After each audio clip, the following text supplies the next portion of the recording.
आज हम लोग प्रकाश संश्लेषण को पढ़ेंगे। तो प्रकाश संश्लेषण की क्रिया कैसे होती है। तो प्रकाश संश्लेषण क्रिया के लिए मैंने एक क्या लिया हुआ है, पेड़ लिया हुआ है, बहुत अच्छे से दिखाई दे रहा है। तो इसमें हम लोग प्रकाश संश्लेषण को समझेंगे। तो प्रकाश संश्लेषण के लिए मैंने एक पेड़ लिया हुआ है, पेड़ लिया हुआ है। तो इस पेड़ को अपन लोग समझेंगे अच्छे से, क्या करेंगे समझेंगे कि भूमि से क्या जाता है, ये जल जाता है। क्या जाता है? जल को क्या बोलते हैं हम लोग? H2O। क्या बोलते हैं? H2O बोलते हैं।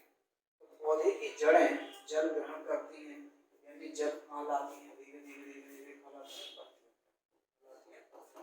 तो पत्तियों में क्या आ गया? H2O, यानी जल आ गया है। ठीक है सर।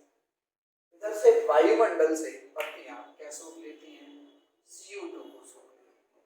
तो दोनों चीज कहाँ पहुंच गई? पत्ती के अंदर।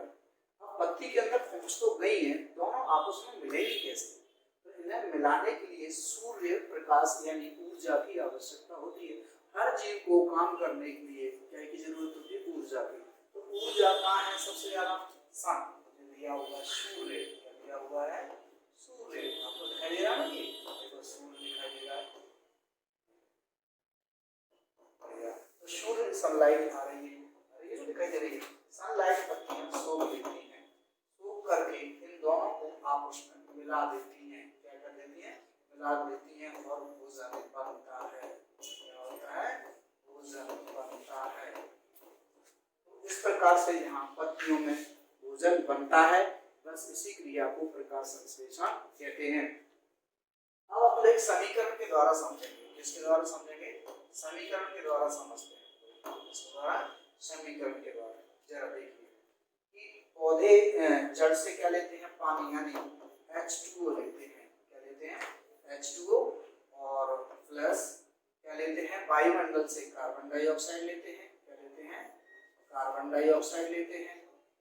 और कितने कितने लेते हैं? 6 अणु जल के और 6 अणु कार्बन डाइऑक्साइड के। अब प्रकाश, क्या?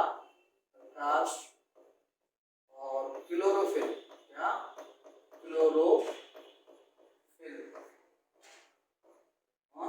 क्लोरोफिल, इन दोनों की उपस्थिति में, है ना, इन दोनों की उपस्थिति में C6H12O6 प्लस 6O2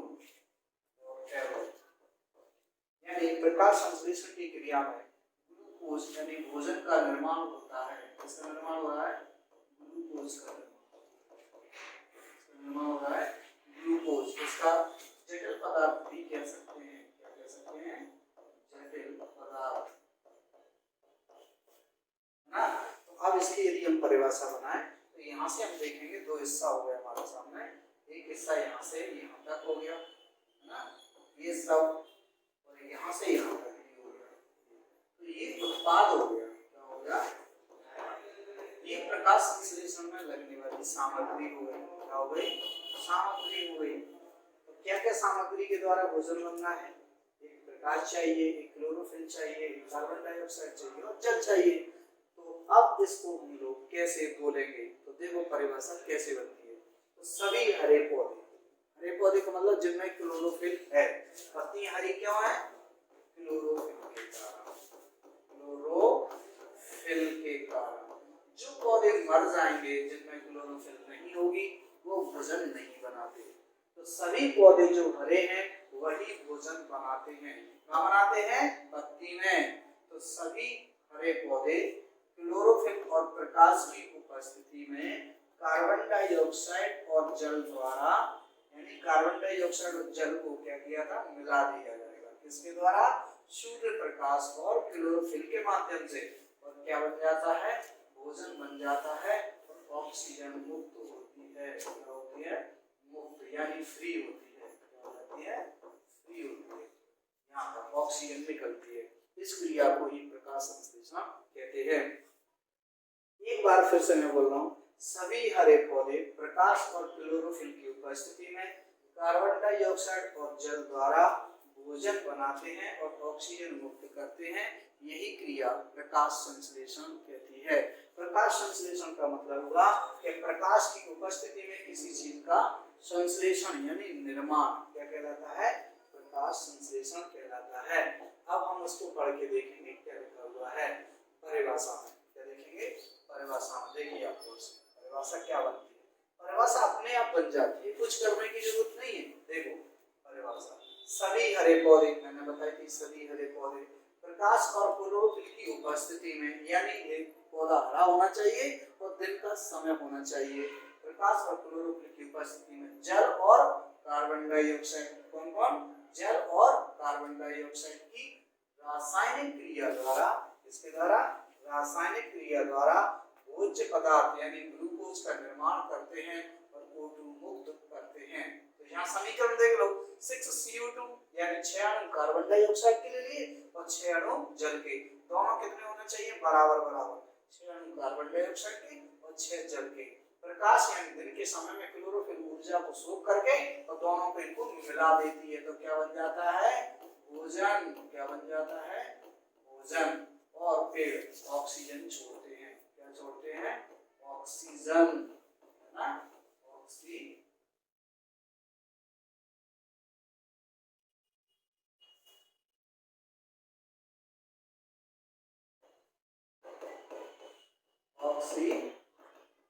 ऑक्सीजन छोड़ते हैं, ऑक्सीजन छोड़ते हैं। इस तरह से ये एरो ये बता रहा है कि गैस का उत्पादन हो रहा है।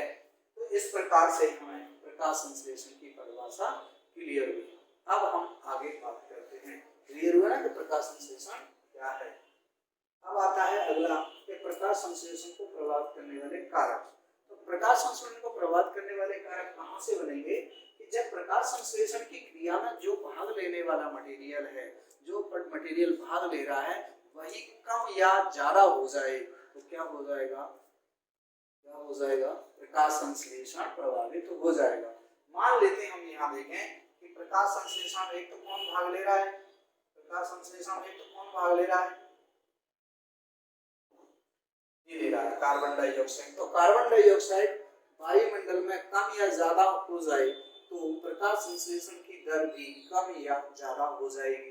दूसरा आ रहा है जल।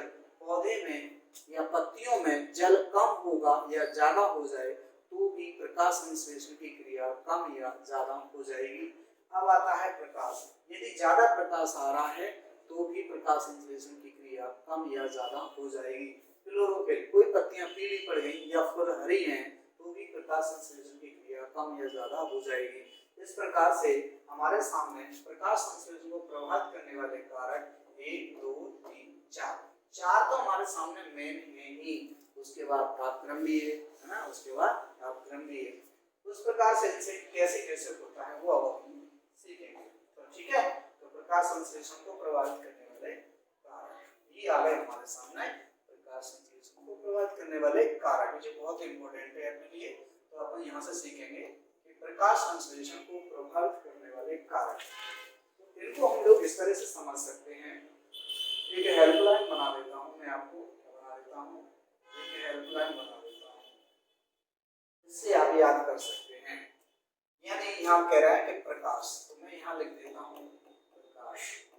प्रकाश इसका मतलब है कि प्रकाश या तो घट जाए या प्रकाश बढ़ जाए तो हमारी गति क्या होगी? प्रभावित होगी। तो देखो क्या कह रहा है, तो प्रकाश संश्लेषण क्रिया प्रकाश के बिना तो संभव है ही नहीं। प्रकाश नहीं होगा तो प्रकाश संश्लेषण की क्रिया तो होगी ही नहीं। फिर प्रकाश की तीव्रता, यानी जो प्रकाश है वो तेज है तो एकदम प्रकाश की क्रिया तेज होगी तो पहले प्रकाश संश्लेषण की दर बढ़ेगी और ज्यादा तेज हो जाएगी तो प्रकाश संश्लेषण की क्रिया घट जाएगी। दूसरा है गुण। तो प्रकाश का गुण यानी इसका कौन सा गुण सबसे ज्यादा प्रभावित करता है और उसका गुण में कौन कौन से आते हैं? जैसे लाल रंग है ना, लाल रंग में सबसे ज्यादा प्रकाश संश्लेषण क्रिया होती है और हरे रंग में प्रकाश संश्लेषण क्रिया नहीं होती है ना। अवधि का मतलब हुआ कि 1 घंटा प्रकाश दें तो 2 घंटा प्रकाश दें तो 3 घंटा प्रकाश दें तो, यानी प्रकाश देने का समय बढ़ाते जाएंगे तो प्रकाश संश्लेषण की दर बढ़ती जाएगी और इससे यदि ज्यादा बढ़ा देंगे तो फिर घट भी जाएगी। अब आता है इन तीनों को बात करें, कौन कौन से?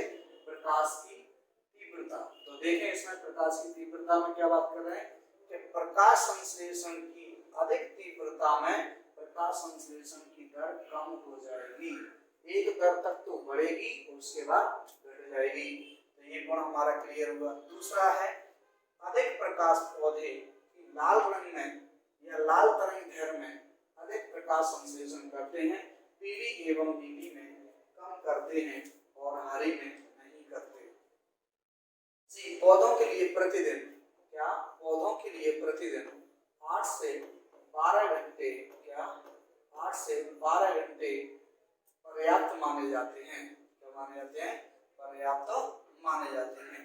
तो ये हमारे प्रकाश के 1 2 3 गुण हो गए। अगला है हमारे पास कार्बन डाइऑक्साइड। कौन सा है? कार्बन डाइऑक्साइड की सांद्रता, यानी CO2 की मात्रा वायुमंडल में बढ़ जाए या घट जाए तो क्या प्रकाश संश्लेषण की दर घटेगी या बढ़ेगी? यदि बढ़ती है तो बढ़ेगी और घटती है तो घटेगी। यही क्रिया ही प्रभावित करना कहलाती है। तो यहाँ हम देखते हैं तो सांद्रता क्या हो रहा है, यहाँ पर सामान्य अवस्था में अगर CO2 की मात्रा बढ़ाई जाती है, क्या हो जाए? बढ़ाई जाए, यानी क्या कर दिया जाए? बढ़ाई जाए, तो है ना, तो प्रकाश संश्लेषण की दर भी क्या होगी?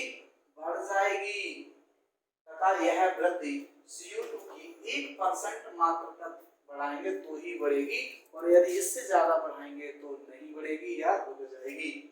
अब आता है टिप, इससे अधिक बढ़ाने पर धीमी होने लगती है। अब हम देखते हैं आगे, क्या देखते हैं? तापक्रम, टेम्परेचर भी है। किसी भी क्रिया में, पौधे में टेम्परेचर होना बहुत जरूरी है। टेम्परेचर से बहुत सारी चीजें प्रभावित होती हैं। तो यदि हम बात करें टेम्परेचर की, तो तापक्रम, तो टेम्परेचर हमारे लिए बहुत अधिकांश महत्वपूर्ण होता है। अधिकांश पौधे प्रकाश संश्लेषण संपन्न होने के लिए उपयुक्त तापक्रम कितना माना जाता है? 35 डिग्री सेल्सियस अच्छा माना जाता है। अधिकतम तापक्रम 45 डिग्री सेल्सियस माना जाता है। इसमें पर प्रकाश संश्लेषण क्रिया ठीक होगी और उसके बाद यदि बढ़ती है तो प्रकाशन क्रिया रुक सकती है। ठीक है, अब देखें आगे जल। ठीक है, तो जल तो हमारा महत्वपूर्ण भाग है ही। क्या है? जल तो हमारा महत्वपूर्ण भाग है ही। पौधों में यदि अपन देख रहे हैं कि यदि किसी की रसोई में पानी नहीं हो तो क्या भोजन बनेगा? नहीं बनेगा। तो यहाँ हम देख रहे हैं कि जल यानी वाटर, तो पौधों में प्रकाश संश्लेषण संपन्न होने के लिए जल कच्चे पदार्थ का काम करता है। अर्थात हम कह सकते हैं रसोई बिना पानी के नहीं बन सकती। तो है ना, ये पौधों की जड़ द्वारा, किसके द्वारा? जड़ द्वारा लिया जाता है। जो पानी जड़ लेती है टोटल, उसका 1% भाग ही प्रकाश संश्लेषण में काम आता है। बाकी पानी वाष्प के रूप में वायुमंडल में निकल जाता है या उड़ जाता है, यानी 1% भाग ही काम आता है। ये सभी जो बातें कही, जैसे वाटर है, तापमान है, प्रकाश है, ये सभी पौधे से बाहर है ना। अब हम देखेंगे तो अंदर वाले, तो बाहर जो थे वो बाहरी कारक कहलाएंगे। तो पौधे के अंदर कौन से गुण हैं जो प्रकाश संश्लेषण क्रिया को प्रभावित करते हैं? वो आंतरिक गुण कहलाएंगे। तो यहाँ से हम देखेंगे आंतरिक कारक। तो आंतरिक कारक का क्या मतलब हुआ कि जो स्वयं पौधे के अंदर मौजूद है और प्रकाश संश्लेषण क्रिया को प्रभावित कर रहे हैं। और जो बाहर थे वो था जल, पौधे से बाहर है, सूर्य का प्रकाश पौधे से बाहर है ना। तो ये सब बाहर है तो बाहरी कारक कहलाएंगे, और जो बी नंबर पे आंतरिक कारक है। तो अभी अपने जो वर्णन किया था वो कौन से थे? बाहरी कारक थे, और अब हम जो वर्णन करेंगे वो आंतरिक कारक कहलाएंगे। तो आंतरिक कारक यानी पौधे के अंदर सबसे बड़ी बात कौन सी है? क्लोरोफिल, यानी प्रकाश संश्लेषण की क्रिया में जो ऊर्जा को सोखने वाला मुख्य भाग कौन है? क्लोरोफिल है। कौन है? क्लोरोफिल।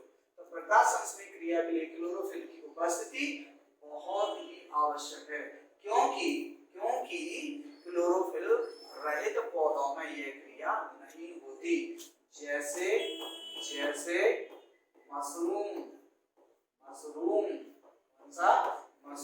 इनमें प्रकाश संश्लेषण नहीं होता क्योंकि वह व्हाइट होते हैं। अर्थात जिनमें क्लोरोफिल नहीं होगी उनमें प्रकाश संश्लेषण नहीं होगा। तो इसलिए हमारे जो पौधे हैं वो पीले नहीं पड़ने चाहिए, हमेशा हरे रहना चाहिए। हरे रहेंगे तो प्रकाश दूसरा आता है जीव पदार्थ।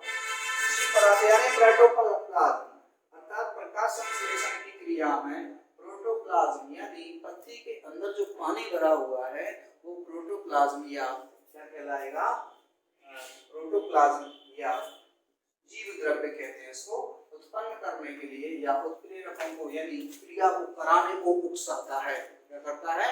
क्रिया को कराने को उकसाता है। और यदि यही नहीं होगा तो क्रिया संपन्न नहीं होगी। अर्थात पौधे के अंदर जीव द्रव्य अच्छा होना चाहिए, खूब मात्रा में होना चाहिए। अब आती है सी नंबर, पत्ती की आंतरिक रचना यानी इंटरनल स्ट्रक्चर ऑफ लीफ। अर्थात हम कह सकते हैं कि पत्ती की अंदर की रचना अच्छी है। किसके अनुकूल है? प्रकाश संश्लेषण होने के अनुकूल है, तो प्रकाश संश्लेषण की दर बढ़ेगी। और यदि अनुकूल नहीं है तो प्रकाश संश्लेषण की दर घटेगी। मान लेते हैं हम बाइक चला रहे हैं और रोड बहुत शानदार चिकना है तो शानदार स्पीड से जा रहे होंगे, लेकिन कहीं गड्ढे हैं, पत्थर हैं, तो वो हमारी गाड़ी की स्पीड के अनुकूल नहीं है, इसलिए दर कैसी हो जाएगी? हमारी स्पीड घट जाएगी। उसी प्रकार से हम बात कर रहे हैं कि पत्ती की आंतरिक रचना, तो पत्तियों की आंतरिक रचना कैसी होना चाहिए? CO2 के विसरण अर्थात फैलने की दर को प्रभावित करती है। तो CO2 की स्पीड कम ज्यादा कर सकती है तो प्रभावित क्रिया होगी। इस प्रकार से हमारे पास प्रकाश संश्लेषण किसे कहते हैं और प्रकाश संश्लेषण को प्रभावित करने वाले कारक हो गए। ठीक है, तो इनको अच्छे से याद कर लेना और पूरे नोट्स आपके पास हैं। नहीं है तो ऐप से डाउनलोड कर सकते हैं, नहीं है तो आप मैनेजर से ले सकते हैं, कोचिंग से। ठीक है,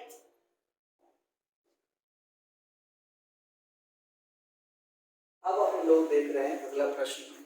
अगला प्रश्न क्या है? बहुत इंपॉर्टेंट प्रश्न है, बहुत अच्छा प्रश्न है।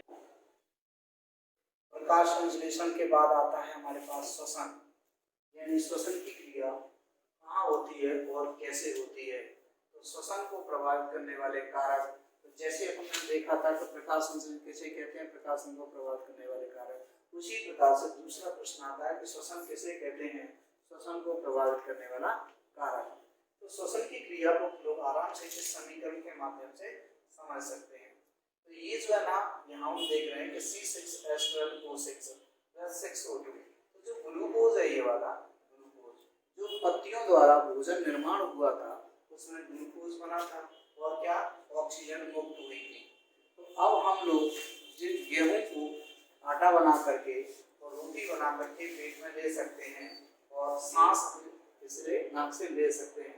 जब ये माइटोकॉन्ड्रिया के अंदर दोनों मिलेंगे तो कार्बन डाइऑक्साइड और जल बनेगा। क्या बनेगा? कार्बन डाइऑक्साइड और जल बनेगा और 673 कैलोरी ऊर्जा बनेगी। हमने जो रोटी खाई थी उसका उद्देश्य यही है कि हमें ऊर्जा मिले। तो ऊर्जा से मैं बोल रहा हूँ, चल रहा हूँ, आप सुन रहे हैं, है ना, चल फिर रहे हैं, तो किसके लिए, किससे चल फिर रहे हैं? ऊर्जा से। तो ऊर्जा किससे प्राप्त होगी? ऊर्जा किससे प्राप्त होगी? हमारे ग्लूकोज से। किससे होगी? ग्लूकोज से। तो श्वसन एक जैव रासायनिक क्रिया है। कैसी क्रिया है? जैव रासायनिक। क्यों कह रहे हैं जैव रासायनिक? क्योंकि श्वसन की क्रिया जीवों में होती है और ये पूरा ये रसायन है। क्या है? दोनों रसायन है, तो इसलिए रासायनिक क्रिया है जिसमें भोज्य पदार्थ यानी ग्लूकोज। भोज्य पदार्थ कौन है? भोज्य पदार्थ। ये भोज्य पदार्थ पूर्ण ऑक्सीकरण होता है। पूर्ण ऑक्सीकरण का मतलब है कि ऑक्सीजन से टूट जाता है। क्या हो जाता है? ऑक्सीजन से टूट जाता है। तो ये टूट करके कार्बन डाइऑक्साइड और जल में बदल जाता है और शरीर को 673 कैलोरी ऊर्जा मिल जाती है, जिससे हम लोग बोल रहे हैं और चल रहे हैं। यही उद्देश्य है श्वसन। तो श्वसन की क्रिया होती कहाँ है वो समझो। जैसे हम बात करें, ये मैं आपको बता रहा हूँ श्वसन। तो जो अपन देख रहे थे कि श्वसन की क्रिया कहाँ होती है, तो कोशिका में होती है। ये हमारे शरीर की एक कोशिका है, ऐसे समझ सकते हैं। हम लोग मान लो एक मकान बना हुआ है और ईंटों से मिलकर बना हुआ है, तो ईंट एक सेल है। तो ईंट किससे मिलकर बनी हुई है वो हम जानेंगे।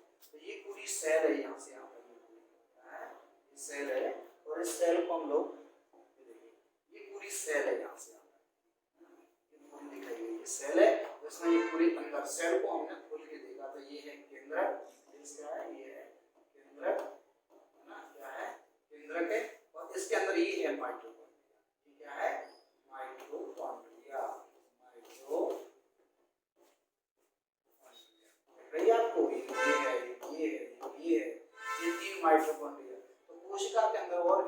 सारे अंग दिए हुए हैं, लेकिन हम इस समय केवल माइटोकॉन्ड्रिया को देखेंगे, क्योंकि श्वसन की क्रिया किसमें होती है? माइटोकॉन्ड्रिया में। इसमें क्या होता है?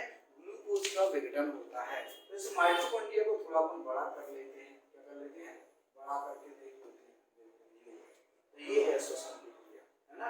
तो माइटोकॉन्ड्रिया ये है, तो ये लिखा है इंटरमेम्ब्रेन्स दिए इसके अंदर ये, और इसके अंदर ग्लूकोज, यानी ये जो क्रिया मैं बता रहा था कि C6H12O6 + 6O2, है ना। ये क्रिया क्या करेगी इसके अंदर? माइटोकॉन्ड्रिया के अंदर क्या होगी? श्वसन, यानी ग्लूकोज का ऑक्सीकरण होता है।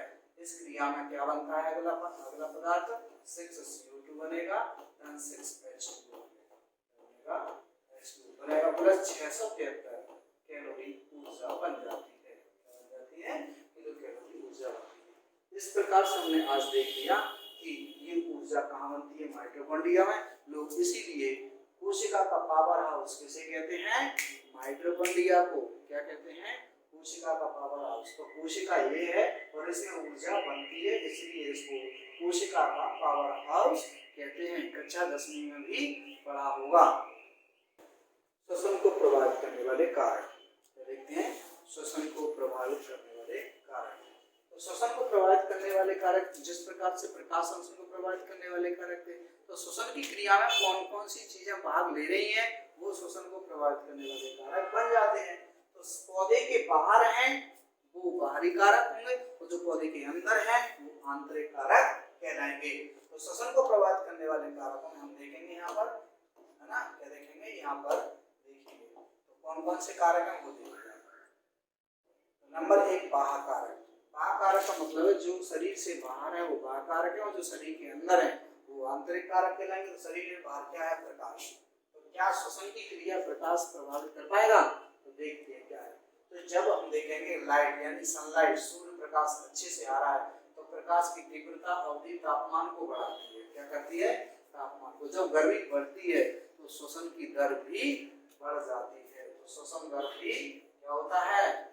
बढ़ जाती है, या श्वसन को भी बढ़ा देता है कौन? प्रकाश। तो प्रकाश संश्लेषण की क्रिया द्वारा क्या हो जाता है?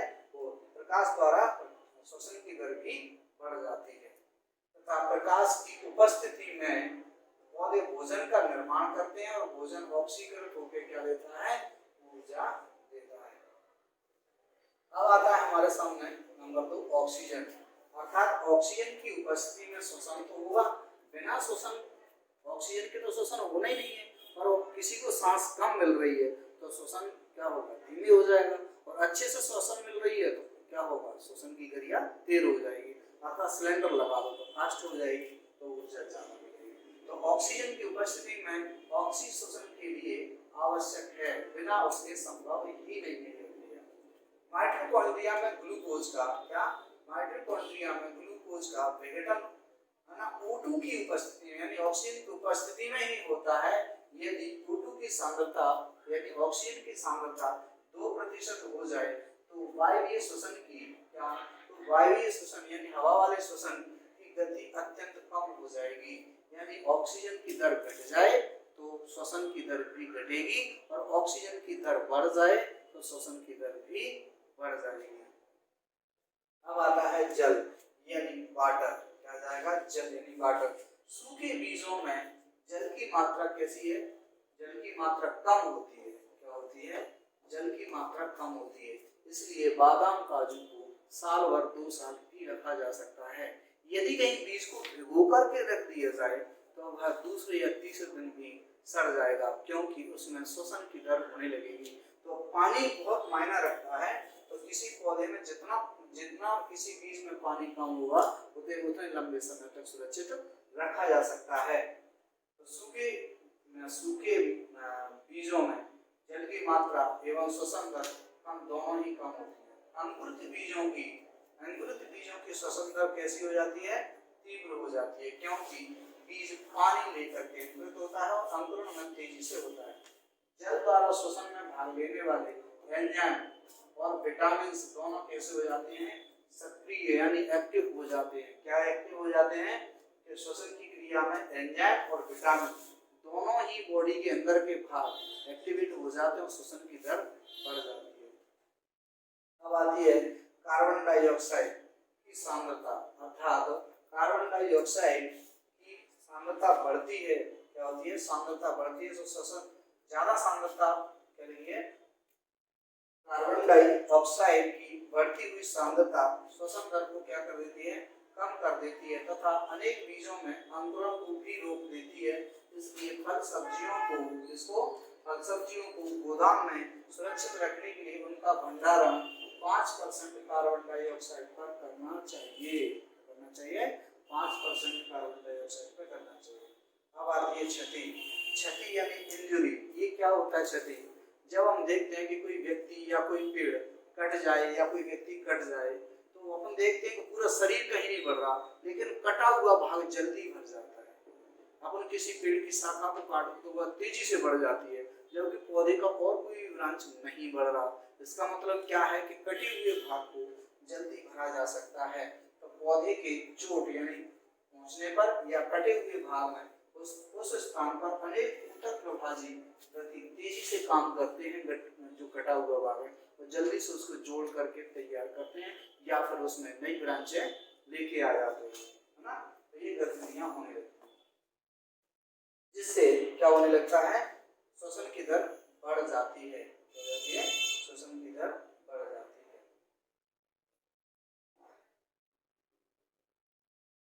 अब आते हैं आंतरिक कारक, इंटरनल कारक, यानी प्रभाजी ऊतक, यानी जहाँ से नई कोशिकाएं बन रही होती है। तो बच्चा तेजी से बढ़ता है, जबकि बूढ़ा इतनी तेजी से नहीं बढ़ता और बल्कि उसके शरीर में ऐसी ग्रोथ नहीं होती। तो यहाँ पर बताइए प्रविभाजी ऊतकों को, प्रविभाजी ऊतकों को मतलब सेल्स जल्दी बढ़ रही हो, वहाँ अधिक श्वसन की क्रिया होगी। क्या होगी? अधिक श्वसन होती है, श्वसन दर तीव्र होगी और ऊतकों में जीव द्रव्य की मात्रा, श्वसन दर दोनों ही कम हो जाएंगी। जैसे कि बुढ़ापे में पौधा हो या व्यक्ति हो, उसका बुढ़ापा आता तो श्वसन दर की क्रिया से क्या होने लगेगा, ऊर्जा कम मिलने लगेगी, यानी उसके ऊतकों में श्वसन क्या करेगा, तेजी से भोजन नहीं बनाएगा, ऑक्सीजन नहीं करेगा, तो क्या हो जाएगा, तो श्वसन दर कम हो जाएगी, कम हो जाएगी। यानी अपन लोग शॉर्टकट में कह सकते हैं कि जो बच्चे होते हैं उनकी जो जीव द्रव्य है, उनके ऊतक विभाजित होने वाले होते हैं, तेजी से बढ़ के बड़े हो जाते हैं, जबकि बड़ा व्यक्ति वहीं की वहीं रहता है, क्योंकि उनके शरीर का जीव द्रव्य निष्क्रिय होने लगता है, तो वहाँ श्वसन की दर घट जाती है, तो ऊर्जा कम उत्पादन होगी। जवान लोग ज्यादा रोटी खा रहे हैं, बूढ़े लोग कम रोटी खा रहे हैं। क्यों खा रहे हैं? क्योंकि श्वसन की दर घट जाती है बुढ़ापे में।